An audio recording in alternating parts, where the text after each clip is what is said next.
Hello friends, welcome to Gurukul. This is Manendra और आज हम पढ़ने वाले हैं काइनेमेटिक्स का थर्ड लेक्चर। इसमें हम कल जो है मतलब कि लास्ट क्लास में हमने डिस्कस किया था वेलोसिटी स्पीड के बारे में और उस पर कुछ न्यूमेरिकल्स किया था। कुछ न्यूमेरिकल्स हमारे रह गए थे जिसको आज हम डिस्कस करेंगे। तो फ्रेंड देखते हैं एक न्यूमेरिकल्स। इसमें a particle moves from place A to place B with constant speed v1 and returns back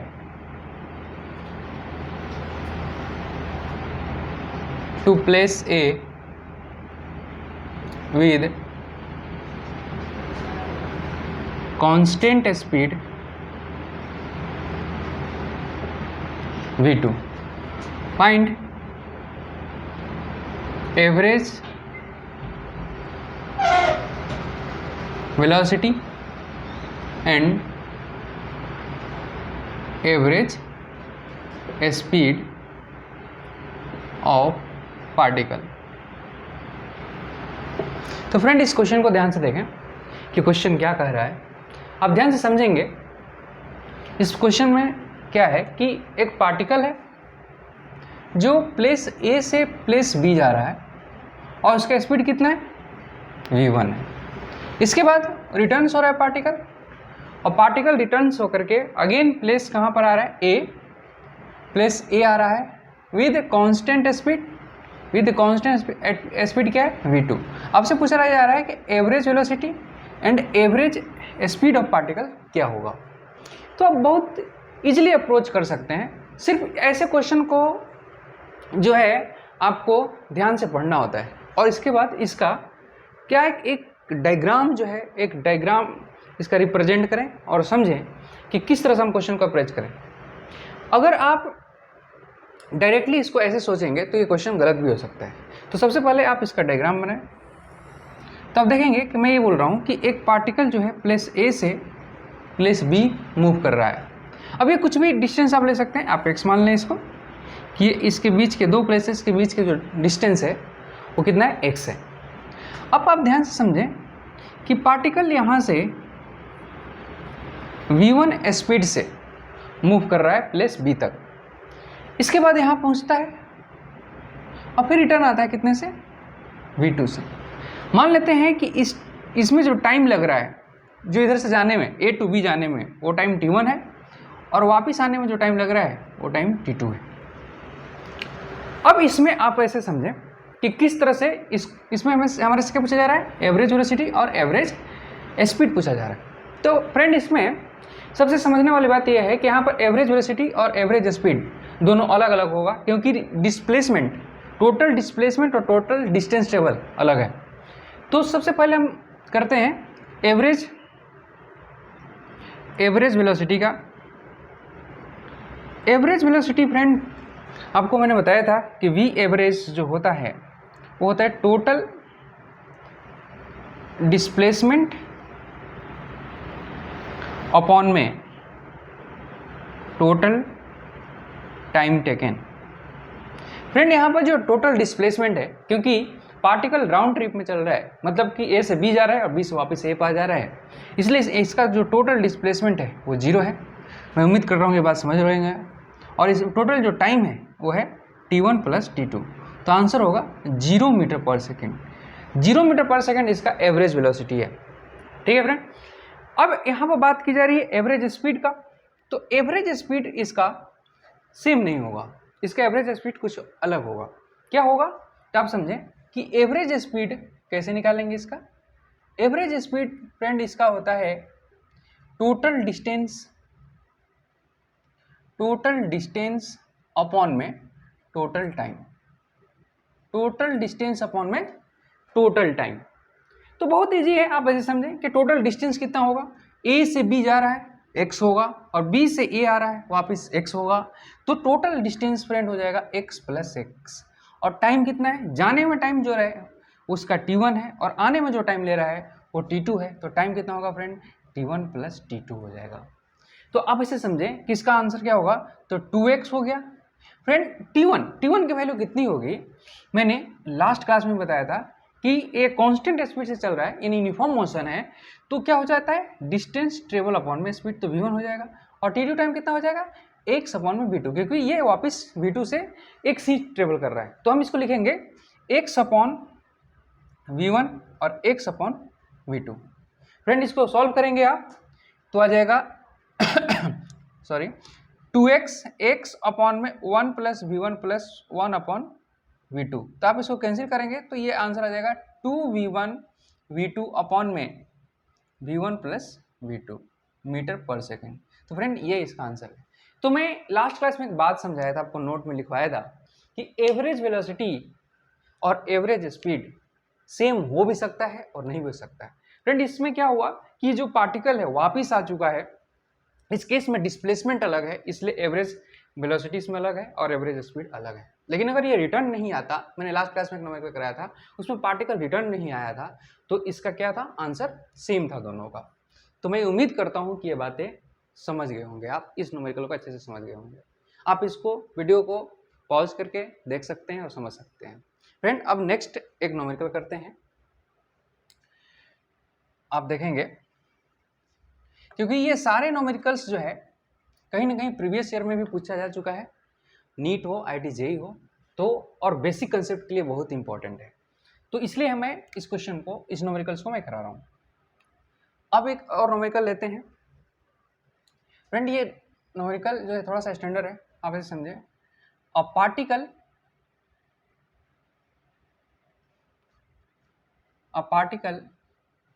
travels half of its journey with constant speed v1 and other half with constant speeds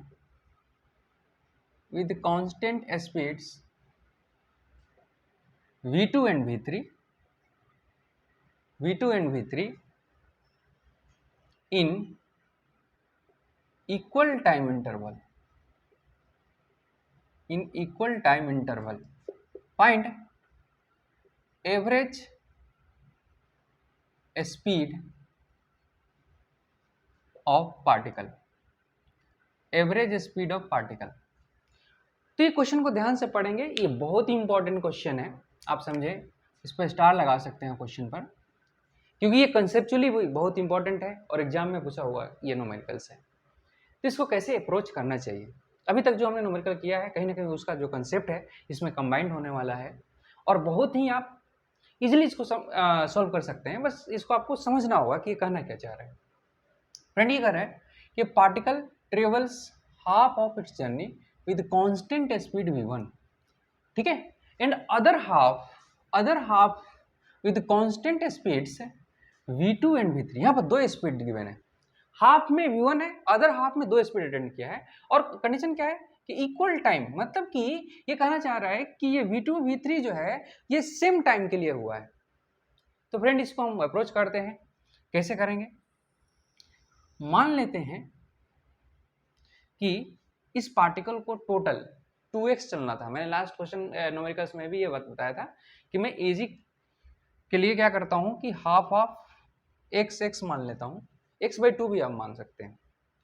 तो यहां पर मैंने मान लिया कि half x है और ये हाफ x है। तो फ्रेंड इस तरह से आप एज्यूम कर सकते हैं, फर्स्ट हाफ में ये जो स्पीड है इसकी वो v1 है, और अदर हाफ जो है उसमें दो स्पीड अटेंड किया है v2 और फिर यहाँ पर स्पीड कर रहा है v3। ये जरूर नहीं कि हाफ हाफ हो, तो यहाँ पर आपने समझ गए होंगे आप क्या किया मैंने।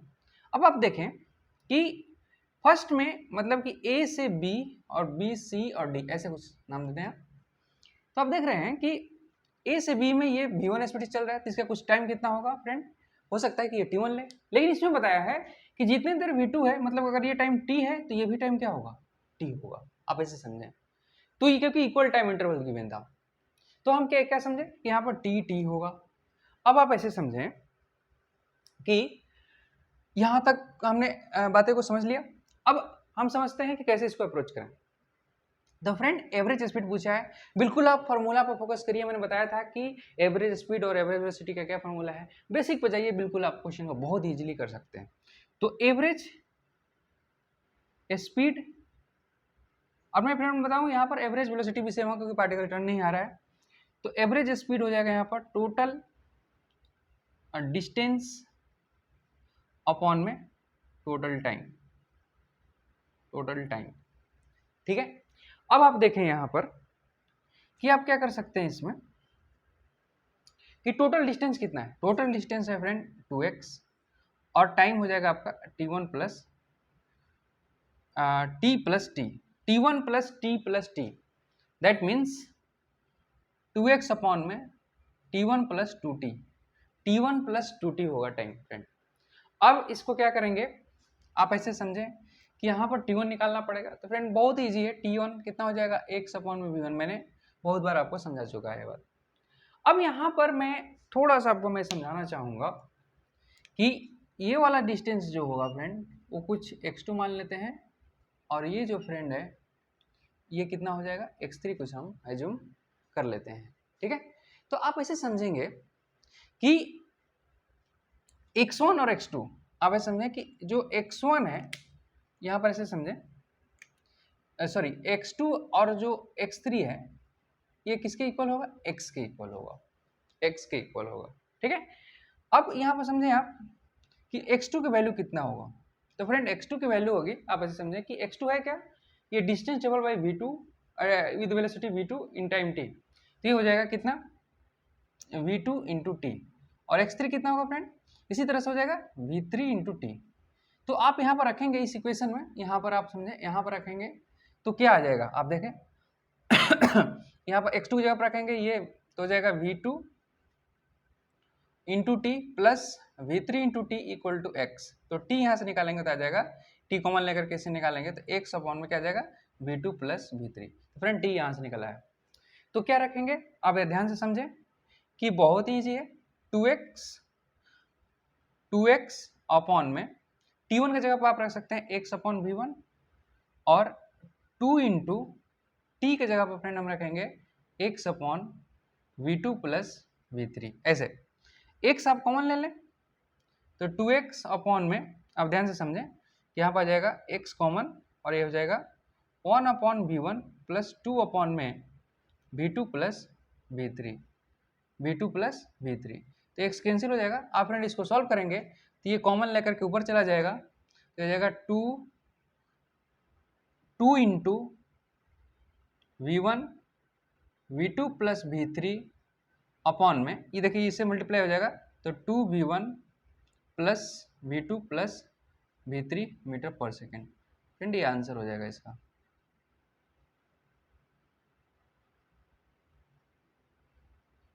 ये वाला 2v1 v2 plus v3 upon में 2v1 v2 v3 metre per second.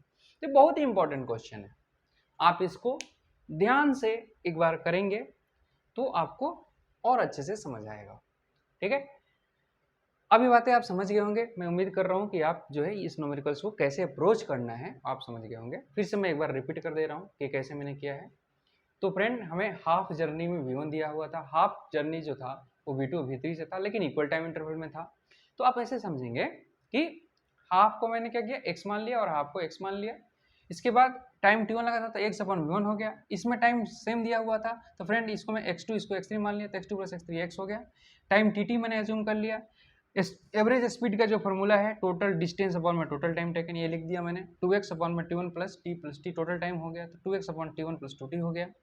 अब देखें आप यहाँ से मैंने बताया कि x2 क्या है, तो x2 एक डिस्टेंस टेबल है किसके द्वारा, v2 स्पीड के द्वारा t टाइम में, तो v2 इंटू टी हो गया। यहाँ पर v3 x3 के भी वैल्यू इस तरह से मैंने क्या लिखा v3 इंटू टी लिख दिया। अब दोनों को मैंने ये दोनों वैल्यू यहाँ पर रिप्लेस कर दिया, तो मैंने यहाँ से t निकाल लिया, क्योंकि फ्रेंड हमें आंसर फाइनली किस में लिखना है, v1 v2 v3 में लिखना है। अब इसको मैंने यहाँ पर रिप्लेस कर दिया, तो x अपॉन v1 t1 के साथ लिख दिया मैंने, ये जो आपका t1 है यहाँ पर, और जो 2 इंटू ये t है, तो t की जगह पर मैंने रिप्लेस किया। इसको सॉल्व करेंगे तब ये आ जाएगा 2v1 ब्रैकेट में v2 प्लस v3 अपॉन में 2v1 v2 v3 metre per second. ये बहुत ही इंपॉर्टेंट क्वेश्चन है, आप इसको करेंगे तो बहुत ही आपको मजा आएगा। ठीक है फ्रेंड, अब इसको मैं रफ कर देता हूँ। मैं उम्मीद कर रहा हूँ कि आप न्यूमेरिकल्स अच्छे से समझ गए हैं। अब देखें एक और न्यूमेरिकल्स करते हैं। फ्रेंड हम कोशिश कर रहे हैं कि आज थोड़ा न्यूमेरिकल्स ज़्यादा करें। ठीक है, अब आप देखेंगे एक question,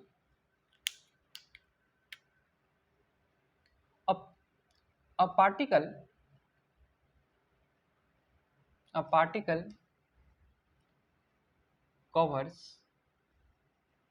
particle covers its total journey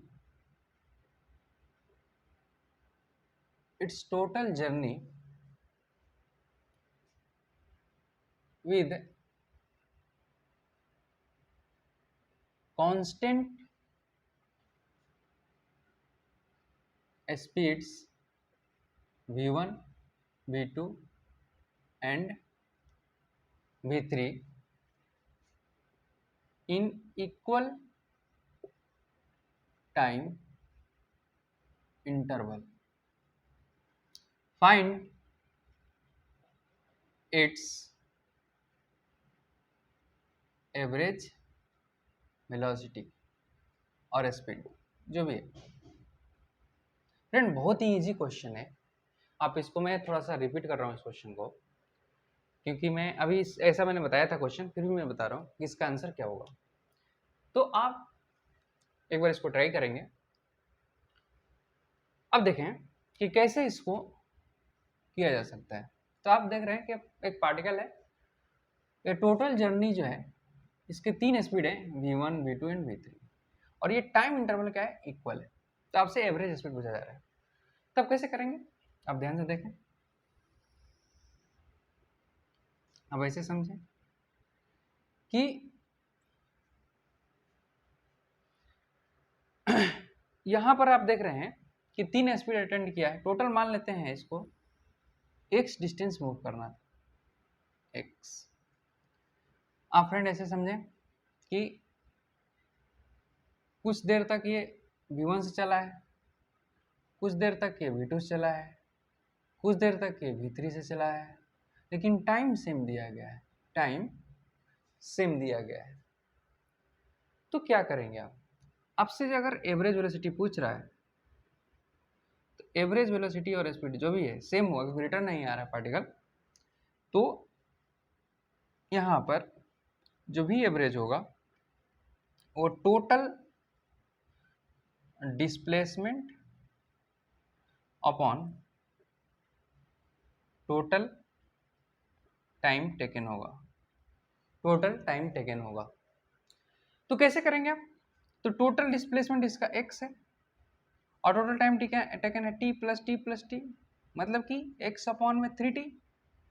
अब फ्रेंड यहाँ पर समझते हैं कि ये जो डिस्टेंस है x, इसको आप डिवाइड कर सकते हैं x1 x2 x3। मैंने डिवाइड क्यों कर दिया इसको, क्योंकि ये अलग अलग डिस्टेंस टेबल किया होगा, क्योंकि 3 स्पीड्स अटेंड किए हैं पूरे जर्नी में।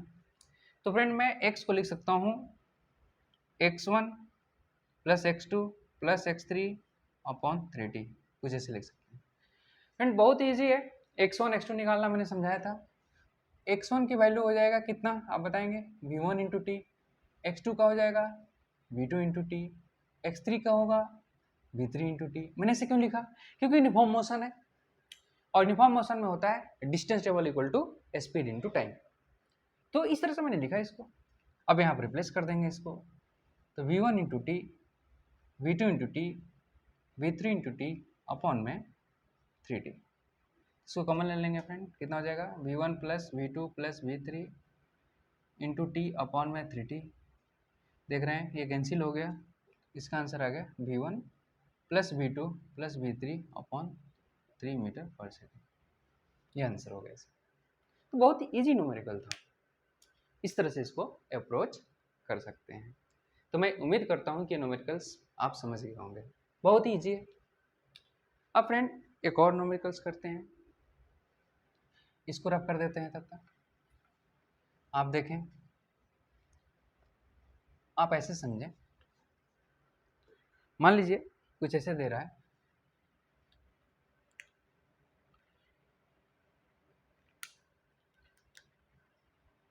कि a car covers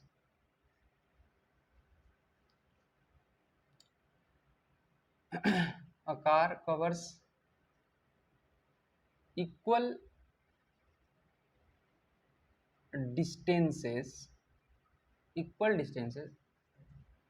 with speeds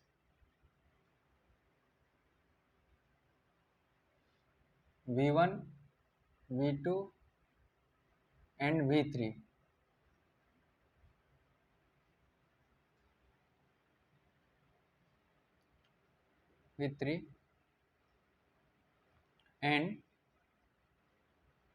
and it completes its journey. A car covers equal distances with speeds v1, v2 and v3 and it completes its journey. Find average speed of car का average speed बताना है। Friend बहुत ही easy question है numerical से, आप अगर इसको चाहें तो कर सकते हैं, बट अगर आप थोड़ा सा भी इसमें गलती करेंगे तो इसका आंसर अलग भी हो सकता है। ठीक है, तो थोड़ा सा इस क्वेश्चन को ध्यान से पढ़ें, देखने में बहुत इजी लग रहा है। तो अब ऐसे समझें क्या कह रहा है कि एक कार को अपना एक जर्नी कंप्लीट करना है जिसको 3 इक्वल पार्ट में मैंने डिवाइड कर दिया। ठीक है, ये भी एक्स है, ये भी एक्स है और ये भी एक्स है। ठीक है फ्रेंड, इसमें ये v1 से चला है, इसमें ये v2 से चला है और इसमें ये v3 से चला है। तो आपको देख के पता चल रहा होगा कि आप ध्यान से अगर समझते हैं कि इसमें टाइम कितना लिया होगा t1, इसमें टाइम t2, इसमें टाइम t3। टाइम का अलग क्यों लिया मैंने? क्योंकि आपको पता है कि टाइम अलग इसलिए होगा क्योंकि डिस्टेंसेस सेम है और स्पीड अलग अलग है। तो फ्रेंड यहाँ पे एवरेज स्पीड पूछा जा रहा है, बहुत ईजी है। फिर से मैं फॉर्मूला को रिपीट कर रहा हूँ कि एवरेज स्पीड जो होता है वो होता है total distance upon total time taken. Total time taken, तो टोटल टाइम टेकन फ्रेंड कैसे करेंगे आप? तो आपको पता है कि total distance upon total time taken है, तो आपको टोटल डिस्टेंस कितना दिख रहा है? आपको टोटल डिस्टेंस आपको दिख रहा होगा x plus x upon total time कितना है t1 plus t2 plus t3। ठीक है फ्रेंड, और आप ध्यान से समझें कि x प्लस एक्स ये हो जाएगा आपका 3x अपॉन टाइम हो गया t1 plus t2 plus t3। अब ध्यान से समझें ये कि t1 कितना होगा। तो फ्रेंड मैं अभी तक बताते आ रहा हूँ, यहाँ पर हो जाएगा x अपॉन v1, ये हो जाएगा x अपॉन v2, ये हो जाएगा x अपॉन v3। तो आप ऐसे समझें कि 3x अपॉन में t1 की जगह पर आ जाएगा x अपॉन v1, यहाँ पर हो जाएगा x अपॉन v2, यहाँ पर हो जाएगा x अपॉन v3। तो 3x अपॉन में x कॉमन, ये जाएगा 1 upon v1, 1 upon v2, 1 upon v3। x cancel हो गया, आप देख रहे हैं ध्यान से। तो ये आ जाएगा कितना, ये कॉमन, ये एलसीएम लेंगे तो ऊपर चला जाएगा, तो ये आ जाएगा 3v1 v2 v3 अपॉन में। आप इसको करेंगे तो इसी को कॉमन लेंगे तो ये दोनों आपस में आ जाएगा। तो यानी कि देखिए आप ऐसे आएगा v1 v2 v2 v3 और v3 v1, ये इसका आंसर होगा मीटर पर सेकेंड। फ्रेंड इस पर न्यूमेरिकल वैल्यू भी गिवन हो, जितना मैंने न्यूमेरिकल वैल्यू कराया है इसमें मैं एक वेरिएबल लेके सॉल्व किया है। आप देखेंगे कि नीट में जेई में होता क्या है कि इसके वैल्यू पर आपको दे देगा मतलब ये मैंने जो वेरिएबल ले लिया v1 v2 v3 इसके जगह पर कुछ a b c ऐसा भी दे सकता है, आपको इसके जगह पर कोई न्यूमेरिकल्स वैल्यू दे सकता है, तो आप इसको रिप्लेस करके इसको इजीली सॉल्व कर सकते हैं। मैं एक चीज़ मानता हूँ फ्रेंड कि अगर आपको कोई भी कंपटीशन एग्जाम क्लियर करना है तो आप किसी भी न्यूमेरिकल्स को एक दो बार सॉल्व करें और वही न्यूमेरिकल आपका एक छोटा सा ट्रिक बन जाता है। जैसे ये फॉर्मूला याद रहेगा तो आपको न्यूमेरिकल हो जाता है, आप डायरेक्ट इसमें रिप्लेस करके आंसर निकाल सकते हैं। तो मुझे ऐसा लगता है कि practice is the key of success, मतलब आप जितना ज़्यादा रिवाइज करेंगे उतना ही ज़्यादा आप इसमें एक्सपर्टीज जो है हासिल कर लेंगे। ठीक है, तो ये सबके लिए ट्रू है, चाहे वो टीचर हो चाहे वो स्टूडेंट हो। ठीक है, अब मुझे ऐसा लग रहा है कि आप इस न्यूमेरिकल्स को समझ गए होंगे। ठीक है, तो आप वीडियो को पॉज करके इसको आप समझ सकते हैं और नोट कर सकते हैं। ठीक है फ्रेंड, अब इसको मैं रफ कर देता हूँ। अब आप देखेंगे कि नेक्स्ट न्यूमेरिकल आपको मैं एक कराता हूँ, आप ऐसे समझें। एक क्वेश्चन है कि if a particle moves on a straight path and its velocity changes with time as v equal to 40 minus 5 metre per second. आपसे क्वेश्चन पूछा जा रहा है friend, find first average velocity of particle in time interval of 3 second. Second question आपसे पूछा जा रहा है इंस्टेंटेनियस स्पीड ऑफ पार्टिकल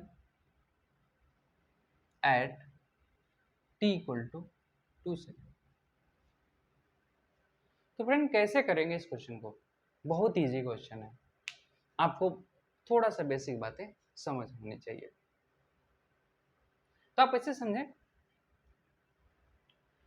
कि आप इस क्वेश्चन को पहले पढ़ें ध्यान से। इसमें कह रहा है कि एक पार्टिकल जो है स्ट्रेट लाइन पाथ में मूव कर रहा है और इसकी जो वेलोसिटी है कुछ इस तरह से चेंज हो रही है, v equal to 40 minus 5 metre per second. आपसे एवरेज वेलोसिटी पूछा जा रहा है, टाइम इंटरवल कितना है 3 सेकेंड, मतलब 0 से 3 सेकेंड। और यहाँ पर इंस्टेंटेनियस स्पीड, इसको इंस्टेंटेनियस वेलोसिटी कर लीजिए। इंस्टेंटेनियस वेलोसिटी आपसे पूछा जा रहा है एट t इक्वल टू कितना 2 सेकेंड, तो 2 सेकेंड पर आपसे पूछा जा रहा है। तो कैसे करेंगे आप? तो बहुत ईजी है क्वेश्चन, आप देखें तो आप ध्यान से समझें कि बिल्कुल फॉर्मूला आपको मैंने समझाया है उसके अकॉर्डिंग ही करना है। तो फ्रेंड एवरेज के लिए बताया है कि वी एवरेज जो होता है वो delta S upon delta T होता है, that means S2 minus S1 upon T2 minus T1 होता है फ्रेंड।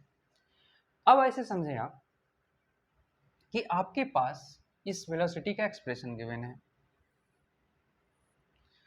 अब यहाँ पर डिस्प्लेसमेंट टाइम के साथ फंक्शन नहीं गिवन है, यानी कि डिस्प्लेसमेंट का टाइम के साथ फंक्शन है ही नहीं। तो कैसे करेंगे आप? तो आपको एस और टी में एक रिलेशन फाइंड करना होगा, किसके हेल्प से? इस वेलोसिटी के हेल्प से। तो फ्रेंड कैसे करते हैं? बहुत ही आसान है, आप इसे समझें कि v का वैल्यू गिवन है 40 माइनस 5। फ्रेंड आपको मैंने बताया है कि जो v होता है वो होता है ds upon dt, ds upon dt होता है फ्रेंड, मैंने लास्ट क्लास में समझाया था। तो आप ऐसे समझें कि जो ds होगा वो हो जाएगा v इंटू डी टी, ये इससे मल्टीप्लाई होगा इधर जा करके। फ्रेंड यहाँ पर इंटीग्रेशन आएगा तो हम इसको बोलेंगे ऑन इंटीग्रेटिंग बोथ साइड, दोनों साइड हमने इंटीग्रेशन ले लिया तो आप देखेंगे ध्यान से कि इसको इंटीग्रेशन करेंगे तो पार्टिकल यहाँ पर फ्रेंड एक चीज मेंशन रहेगा कि जो पार्टिकल की जो डिस्प्लेसमेंट है वो टाइम जीरो पर जीरो है, ठीक है। तो यहाँ पर ऐसे लिख सकते हैं कि given that s equal to zero at t equal to zero, ठीक है। ये फ्रेंड क्वेश्चन में मेंशन रहेगा, आप भी नोट कर लेंगे। तो ds टाइम जीरो पर डिस्प्लेसमेंट जीरो है और टाइम t पर डिस्प्लेसमेंट s है, मान लेते हैं s है।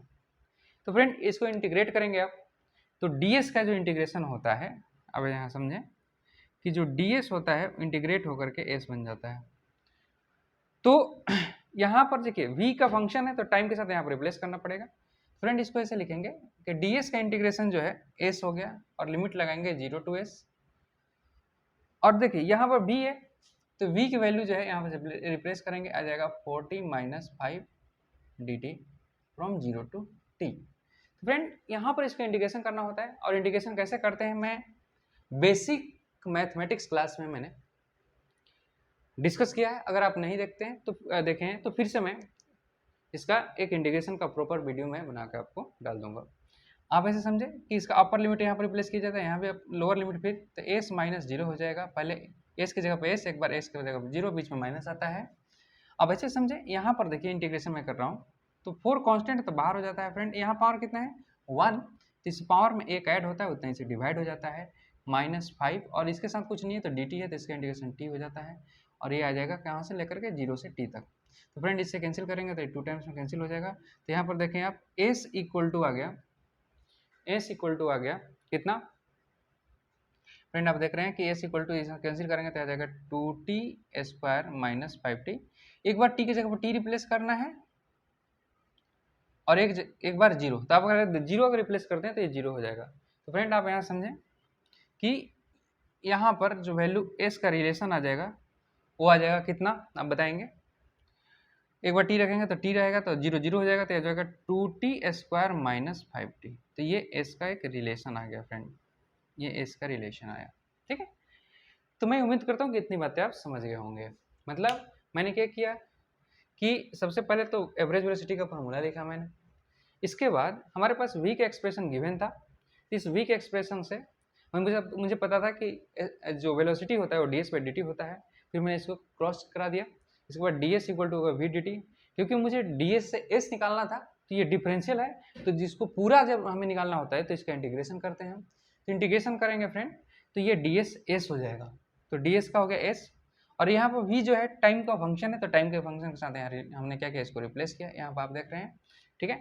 तो आप ऐसे समझें कि ds का इंटीग्रेशन क्या हो गया फ्रेंड s, और इसका लिमिट लगा दिया 0 से s, और जो यहाँ v की वैल्यू था वो टाइम के टर्म में रिप्लेस कर दिया। रिप्लेस करने के बाद हमने इसका इंटीग्रेशन लिखा, तो इंटीग्रेशन लिखने के बाद हमारा ये आया, और फाइनली हमारा आंसर ये आया s का एक्सप्रेशन। अब देखें फ्रेंड आगे इसको क्या करेंगे, तो मैं उम्मीद करता हूँ इतना आपने नोट कर लिया होगा। अब देखें आप कि इसके बाद हम क्या करेंगे, इसके बाद हम फ्रेंड जो है इसको ऐसे समझते हैं कि हमारे पास एस का जो रिलेशन है, मतलब डिस्प्लेसमेंट का रिलेशन टाइम के साथ आ चुका है, और हमें ये चीज़ चाहिए।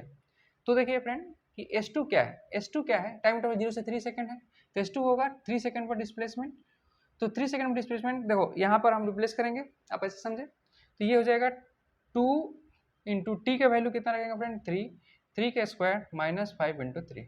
तो आप देख रहे हैं कितना हो रहा है 9 2 जा 18 माइनस 15 मतलब 3 आ गया।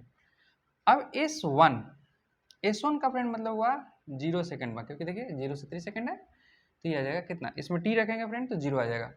तो आप देख रहे हैं कि average velocity S2 minus S1 upon T2 minus T1 है, तो फ्रेंड कितना आ जाएगा, S2 की वैल्यू 3 आ गया माइनस 0 S1 की वैल्यू, और टाइम है 3 माइनस 0, तो फ्रेंड 1 मीटर पर सेकंड आया।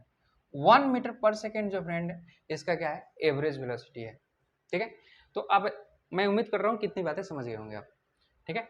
तो अब एक बार इसको समझने की कोशिश करेंगे भी आप, ठीक है।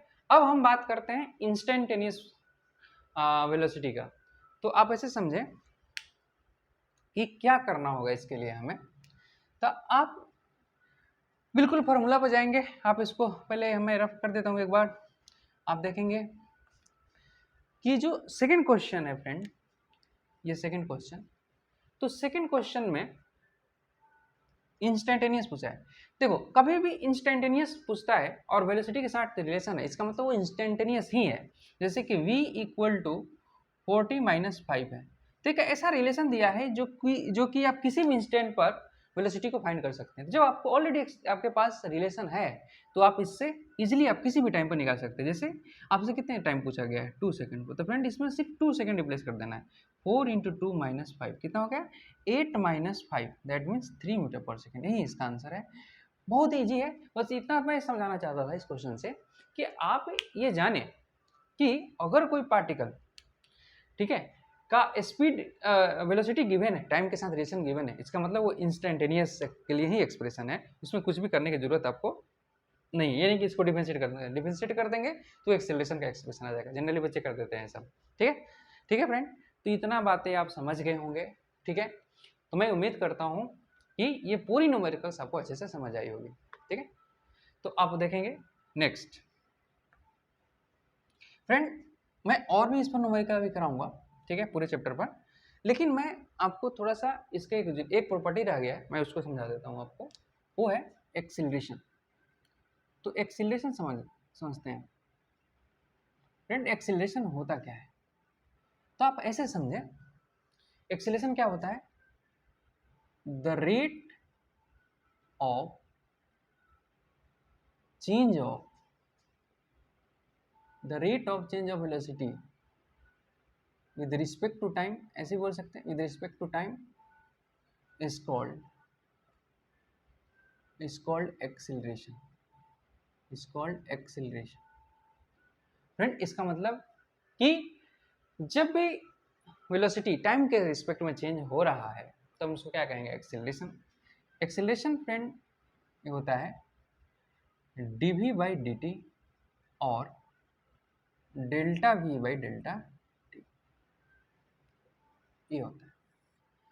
अब आप ऐसे समझे कि इसके अगर आप यूनिट समझते हैं तो यूनिट हो जाएगा मीटर पर सेकेंड स्क्वायर। इसका डायमेंशन हो जाएगा फ्रेंड, डायमेंशन हो जाएगा इसका, आपको पता ही है, LT-2 हो जाता है इसका डायमेंशन, और आप लिख सकते हैं m0 LT-2, जो भी लिखना चाहते हैं लिख सकते हैं, ये है। और फ्रेंड आप इसका ऐसे समझें कि इसके नेचर ऑफ क्वांटिटी का बात करते हैं, अगर नेचर ऑफ क्वांटिटी, तो फ्रेंड नेचर ऑफ क्वांटिटी इसका होता है वेक्टर। मतलब वेक्टर का मतलब क्या है, कि वेक्टर का मतलब ये है कि ये जो है, मतलब ये इसका मैग्नीट्यूड भी होगा और डायरेक्शन भी होगा। ठीक है फ्रेंड, तो इसका आप मतलब समझ गए। एक्सीलरेशन को आप जैसे लेमन लैंग्वेज में क्या बोल सकते हैं, एक्सीलरेटर, जो गाड़ी का एक्सीलरेटर होता है ना, वही एक्सीलरेशन, मतलब स्पीड और जो है इसकी वेलोसिटी टाइम के साथ क्या चेंज हो रहा है। ठीक है फ्रेंड, इसके ही वजह से फोर्स का भी जनरेशन होता है। अगर जब भी आप देखते होंगे कि एक्सीलरेटर आप लेते हैं तो आपको फोर्स लगता है, यानी कि एक्सीलरेशन का जो रिलेशन है वो फोर्स से है। ठीक है, इसलिए हम आगे न्यूटन्स लॉ में पढ़ेंगे कि जो फोर्स होता है वो मास इंटू एक्सीलरेशन होता है। अब देखें, इसको आप अगर कैटेगराइज करेंगे फ्रेंड, तो एक्सीलरेशन जो है वो मेनली जो है इसको दो पार्ट में कैटेगराइज कर सकते हैं। इसका जो कैटेगराइजेशन है वो अलग अलग तरह से भी किया जाता है, लेकिन हम बेसिक इसे समझें कि जो एक्सीलरेशन है, एक्सीलरेशन जो होता है फ्रेंड, वो मेनली जो है दो टाइप का होता है। एक होता है आपका एवरेज एक्सीलरेशन, और एक होता है आपका इंस्टेंटेनियस एक्सीलरेशन। ठीक है फ्रेंड, जैसे कि मैंने वेलोसिटी को कैटेगराइज किया था वैसे ही एक्सीलरेशन का मैंने कैटेगराइज किया है, और दोनों सेम होता है, तो आपको बहुत ही इजीली आप याद भी कर सकते हैं इस चीज को, एवरेज एक्सीलरेशन और instantaneous acceleration. Average acceleration friend क्या होगा, मतलब कि यहाँ पर एक इंटरवल के बीच में बात की जाए, ओवरऑल एक्सीलरेशन कितना है। तो फ्रेंड एवरेज एक्सीलरेशन जो होता है आप इसको ऐसे लिख सकते हैं, और ये होता है friend delta v upon delta T that is v2 minus v1 upon t2 minus t1। Friend एक बात यहाँ ध्यान रखने वाला है कि इसका मतलब ये नहीं होता है कि एवरेज एक्सेलरेशन का मतलब ये नहीं होता है कि आप बोल दें कि total velocity upon total time taken. ये एक इंटरवल में बात होता है, इसलिए इसका डिफरेंस जो होता है वो क्या होता है, एवरेज एक्सेलरेशन होता है। ठीक है, इंस्टेंटेनियस के केस में क्या हो जाएगा फ्रेंड, सेम तरीका से इसको भी आप सोचेंगे कि ए इंस्टेंटेनियस हो जाएगा limit delta t tends to zero delta v upon delta t, और इसी को बोलते हैं friend d v by d t, यानी कि डेरिवेटिव हो गया। अब फ्रेंड मैंने बता दिया था कि Newton's first law of derivative जो है उसके जब हम limiting value average rate of change का लेते हैं तो वो इंस्टेंटेनियस रेट ऑफ चेंज देता है। यहाँ पर क्या है, ये डेरिवेटिव है और यहाँ पे ये डिफरेंस है। ठीक है फ्रेंड, तो इस तरह से एवरेज और इंस्टेंटेनियस एक्सेलरेशन में डिफरेंस है और क्या रिलेशन भी है ये भी आप समझ सकते हैं। ठीक है, एक और चीज मैं बताता हूँ कि इंस्टेंटेनियस एक्सेलरेशन का एक और एक्सप्रेशन होता है, आप इसको समझेंगे नोट में, कि मैंने अभी लिखा कि a instantaneous is equal to d v by d t. Friend आप ये भी जानते हैं कि जो v इंस्टेंटेनियस होता है या जो v होता है वो होता है d s by d t, d s by d t. तो आप इसको यहाँ पर रिप्लेस करेंगे तो a instantaneous equal to d by d t of d s by d t हो जाएगा फ्रेंड, और इसको ऐसे लिखते हैं d two s upon d x two, ऐसे, यानी कि a इंस्टेंटेनियस की value d two s upon d x two है। इसका मतलब बोलता है डबल डेरिवेटिव ऑफ डिस्प्लेसमेंट, यानी कि double derivative of displacement provides instantaneous acceleration. That means कि आप अगर एक बार डिफरेंशिएट करते हैं डिस्प्लेसमेंट को और फिर से एक बार डिफरेंशिएट कर देते हैं तो एक्सेलरेशन देगा, या वेलोसिटी की भी नहीं तो एक बार डिफरेंशिएट कर दें, ये दोनों में डिफरेंस है। उम्मीद करते हैं कि आप ये समझ गए होंगे। अब इसको फ्रेंड मैं रफ कर देता हूँ, फिर आगे कुछ समझते हैं। मैंने क्या समझाया आपको, मैंने ये समझाया कि एक्सीलरेशन को अगर मेनली कैटेगराइज करें तो दो तरह का है, मतलब एक एवरेज एक्सीलरेशन है, एवरेज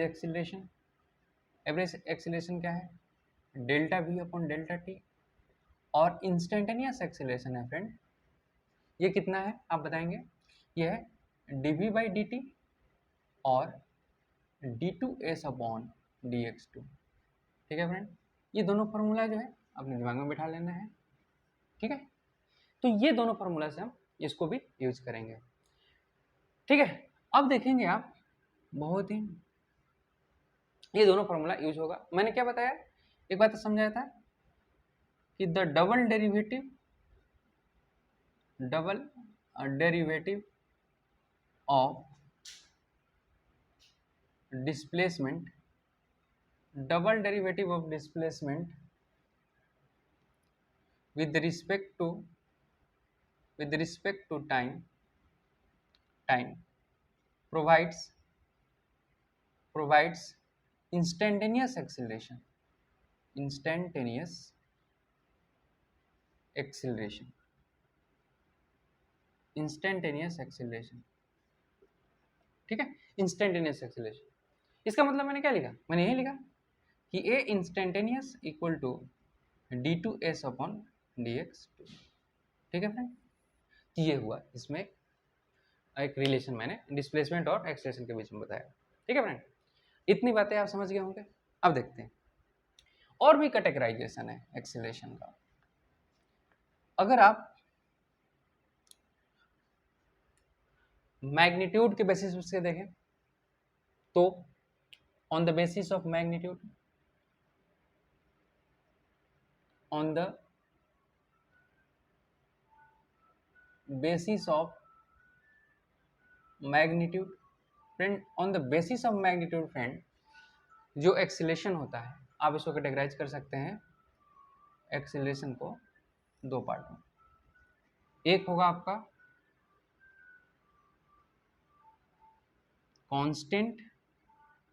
कांस्टेंट एक्सीलरेशन और एक होगा आपका वेरिएबल एक्सीलरेशन। Variable acceleration. ठीक है फ्रेंड, कांस्टेंट एक्सेलरेशन का एग्जांपल लेते हैं ताकि आपको इजीली समझ आए।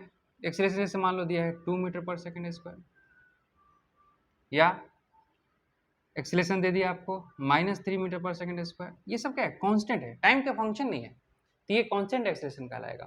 ठीक है, और अगर मैं दे दिया जैसे एक्सेलरेशन 3t + 5 मीटर पर सेकंड स्क्वायर, एक वेरिएबल एक्सेलरेशन। फ्रेंड थोड़ा सा और बेसिक बातें मैं समझा देता हूँ, आपको काम आएगा। कि जब भी हम इक्वेशन ऑफ मोशन का बात करते हैं, equation of motion is only true for constant acceleration. constant acceleration friend, constant acceleration के लिए ही इक्वेशन मोशन ट्रू है, मतलब इसी के लिए होल्ड करता है ये। अगर ऐसा आप चाहेंगे वेरिएबल एक्सेलरेशन के लिए मैं इक्वेशन ऑफ मोशन लिख दूं तो पॉसिबल नहीं है। आप वेरिएबल एक्सेलरेशन केस में अब इक्वेशन ऑफ मोशन नहीं अप्लाई कर सकते हैं। ओनली एप्लीकेबल फॉर किसके लिए, तो कांस्टेंट एक्सेलरेशन के लिए। यहाँ पर आप अप्लाई नहीं कर सकते हैं, not equation of motion is not applicable. ये बहुत मैं डीप का बात बता रहा हूँ। Equation of motion is not applicable, यहाँ पर इक्वेशन ऑफ मोशन अप्लीकेबल नहीं है। ठीक है फ्रेंड, इतनी बातें आप समझ गए होंगे। ठीक है, एक और कैटेगराइजेशन है, उसको समझते हैं। तो फ्रेंड हम इसके साइन के बेसिस पर भी कैटेगराइज कर सकते हैं। तो ऑन द बेसिस ऑफ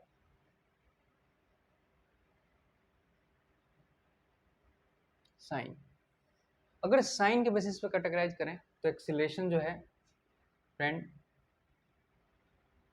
वो मेनली दो टाइप का होता है। यहाँ भी एक होता है आपका पॉजिटिव एक्सेलरेशन,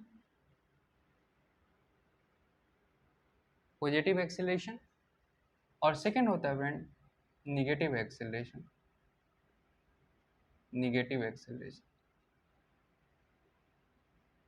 ठीक है, निगेटिव एक्सेलरेशन। इसका फ्रेंड और भी नाम है, जैसे इसको आप रिटार्डेशन भी बोलते हैं, इसको आप डी एक्सेलरेशन भी बोलते हैं, ठीक है फ्रेंड। तो इससे क्या होगा, ये कब होगा, तो फ्रेंड इसमें क्या होगा कि एक्सेलरेशन ग्रेटर देन 0 होगा, पॉजिटिव रहेगा। इस केस में एक्सेलरेशन लेस देन 0 होगा। इससे क्या होगा, ये कब होगा, जब वेलोसिटी पैरेलल टू एक्सेलरेशन होगा। जब वेलोसिटी पैरेलल टू एक्सेलरेशन होगा फ्रेंड, तो इस केस में एक्सेलरेशन जो होता है फ्रेंड वो पॉजिटिव लिया जाता है। आप इस बात को ध्यान रखें, बहुत इंपॉर्टेंट है ये न्यूमेरिकल्स के लिए। और जब भी वेलोसिटी एंटी पैरेलल होता है फ्रेंड, फिर से मैं रिपीट कर रहा हूँ कि जब भी वेलोसिटी एंटी पैरेलल होगा एक्सेलरेशन का, तो उस केस में एक्सेलरेशन निगेटिव लिया जाएगा। ये बहुत ही इंपॉर्टेंट कंसेप्ट है, ठीक है, न्यूमेरिकल्स के लिए। ठीक है, तो फ्रेंड आप ऐसे समझें कि एक्सेलरेशन दो टाइप का है, पॉजिटिव एक्सेलरेशन, निगेटिव एक्सेलरेशन। इसमें क्या मैं बताया कि एक्सेलरेशन ग्रेटर देन 0, इसमें निगेटिव होगा। ये तब पॉसिबल है जब पार्टिकल की वेलोसिटी, जैसे कि आप ऐसे एग्जाम्पल समझें, जैसे पार्टिकल है और इधर ये जा रहा है और फोर्स इधर ही लग रहा है, ये फोर्स एक्सेलरेशन का रिलेशन किससे, फोर्स है, तो ये पार्टिकल जो है इधर जाता रहेगा। तो फ्रेंड इसके क्या है, यहाँ पर जो एक्सेलरेशन है वो पैरेलल है वेलोसिटी के, तो इस केस में पॉजिटिव एक्सेलरेशन होगा। और जब भी यहाँ पर आप ऐसे समझें कि पार्टिकल जो है इधर जा रहा है और फोर्स इस पर उल्टा लग रहा है, मतलब कि रिटार्डेशन हो रहा है, तो पार्टिकल फ्रेंड यहाँ पर एंटी पैरेलल होते हैं, यहाँ पर निगेटिव लेंगे। इस केस में पार्टिकल एक समय के बाद जाकर यहाँ पर रेस्ट में आ जाएगा और फ्रेंड फिर ये रिटर्न आएगा ऐसे। लेकिन इस केस में पार्टिकल रिटर्न नहीं आएगा, तो यहाँ पर रिटर्निंग नहीं होता है ना, returning of particle is not possible, possible नहीं है यहाँ पर। यहाँ पर ये क्या है, ये केस ऑफ रिटर्निंग है। यहाँ पर पार्टिकल जो है एक समय के बाद रिटर्न आएगा, ठीक है फ्रेंड। तो इसको आप ध्यान रखेंगे तो बहुत ही लॉजिकल चीज़ है, ठीक है। तो मैं उम्मीद कर रहा हूँ कि इतनी बातें आप समझ गए होंगे, ठीक है फ्रेंड। तो एक्सीलरेशन के बारे में मैंने क्या क्या समझाया आपको कि एक्सीलरेशन क्या होता है, ये है rate of change of velocity. और उसमें भी मैंने बताया कि एक्सीलरेशन दो टाइप का होता है, एवरेज और इंस्टेंटेनियस। फिर मैंने कैटेगराइज किया था मैग्नीट्यूड के बेसिस पर, मतलब एक पॉजिटिव एक्सीलरेशन, दूसरा नेगेटिव एक्सीलरेशन। और फ्रेंड इसके बाद मैंने समझाया साइन के बेसिस पर एक्सीलरेशन जो है पॉजिटिव और नेगेटिव रिटार्डेशन कहते हैं, डी एक्सीलरेशन। पॉजिटिव का मतलब फ्रेंड क्या है, पैरेलल टू एक्सीलरेशन। इस केस में पार्टिकल रिटर्न नहीं आ सकता, एक ही डायरेक्शन में जाएगा। और इस केस में क्या हो सकता है, पार्टिकल एक समय के बाद रुकेगा और रिटर्न जाएगा। तो फ्रेंड मैं समझ रहा हूँ कि इतनी बातें आप बहुत अच्छे से समझ गए होंगे, तो आप इसको अच्छे से रिवाइज करें, ठीक है। नेक्स्ट क्लास में मैं इस पर भी न्यूमेरिकल्स कराऊंगा, ठीक है। और जितने भी कंबाइंड न्यूमेरिकल्स है उसको कराने की कोशिश करूंगा, और मैं एक अच्छे लेवल तक आपको ये पूरा काइनेमेटिक्स जो है क्लियर करूंगा, ठीक है फ्रेंड। तो मैं उम्मीद करता हूँ कि आप सब कुछ समझ गए होंगे, ठीक है। तो आज के लिए इतना ही। Thank you for watching.